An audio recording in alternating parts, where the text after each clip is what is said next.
mga barangay health workers naton.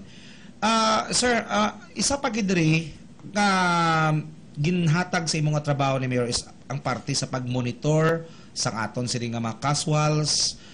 In place ba lang aton sini nga mga casuals sa trabaho? I mean, hindi ba kakita, hindi kita makakita sa mga casual nga nagalagaw-lagaw lang, etc. etc. So, ara bala sila sa in place sila sa ila tagsa-tagsa ka mga department agud nga mag-perform sa ilang duty? Ang aton mga casual, ako mismo makagarantiya nga kapin pa ang mga sweepers naton kag mga sa garbage naton nga in place gid na sila. Kay gamay lang nga reklamo siyang pumuluyo insigida, ako nagatawag gid ako sa ila kag ginapaaksyonan ko insigida. Kung may makita kamo dira nga mga casual nga wala gobra, insigida kung gusto nyo i-report nyo kay aton nga tagan man sa sang tion nga makapamati man ta sa iya nga side kag tagan ta man ligwa siya maka-explicar kay kun di man siya maka-explicar ti siguro amo man ang isa ka tiyempo nga pahalinon tanan siya. Sa subong ako mismo nakita ko man kay ginalibod ko gid man ina sila dira nga ara gid sila nagaubra man. I see.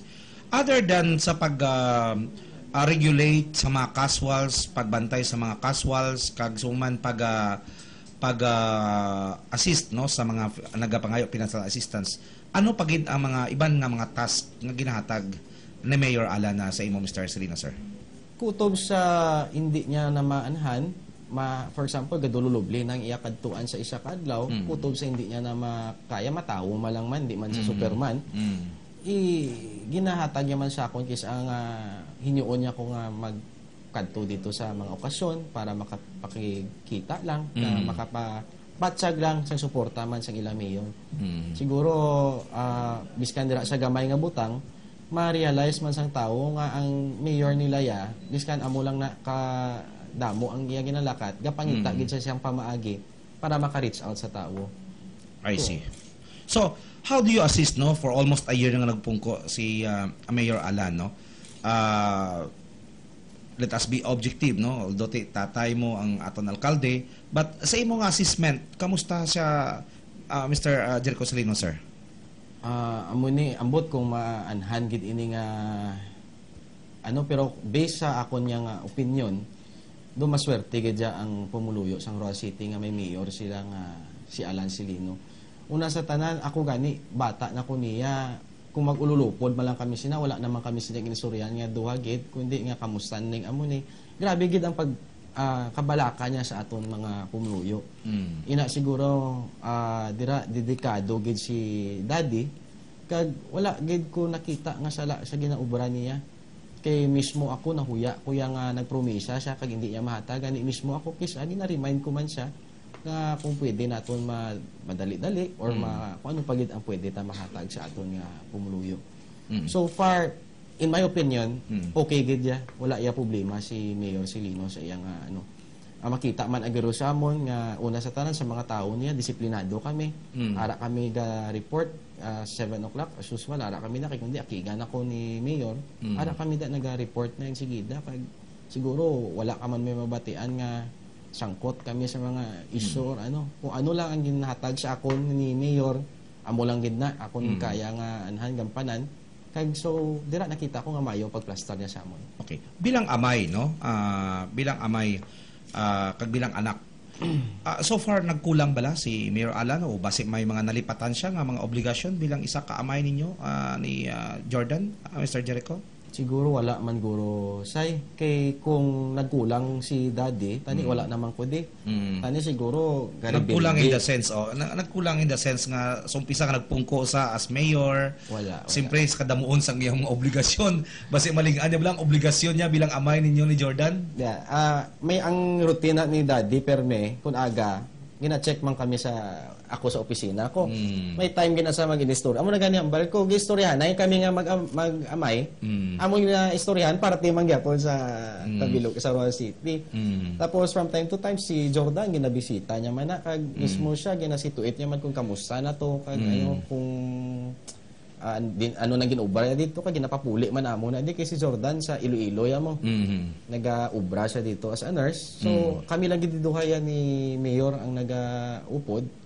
Muna, wala gid sa pagkukulang man sa amon. Sa sulod sang isa ka tuig nga pagpungko ni Mayor Alan, sa imo nga pagtan-aw diri Mr. Jericho Silino sir, naubra ba lang iya katong danan bilang mayor sang syudad at the same time nangin amay sang ninyo nga duwa ni Jordan?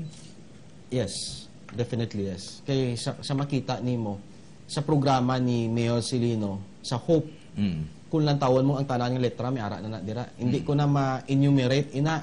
Siguro nakita naman na sang tao. Kutob sa gimpromisa ni Mayor amat-amat niya na ginapakita kag kapin pasubong nga daw maayo gid ang another year nga ako mismo daw manami gid ang balita niya. Lantawan niyo lang mga sorpresa sang mayor niyo sa inyo. Basta ako makahambal nga damo pagid maabot sa inyo sa aton diri sa Roa City. Sa amo naman ni Jordan, okay man, mayo gid gyapon nga model nga amay si Daddy, way gid sa pagkukulang gid kag gina-situate naman nga as usual, dapat ginadisiplina man kami nga amo na kung ano ang dapat nga para ipakita namon sa pumuluyo ang tsakto gid bala nga ginatasan dapat. I see. Hindi mabudlay nga maging anak sa isa ka mayor. Depende siguro sa anggulo.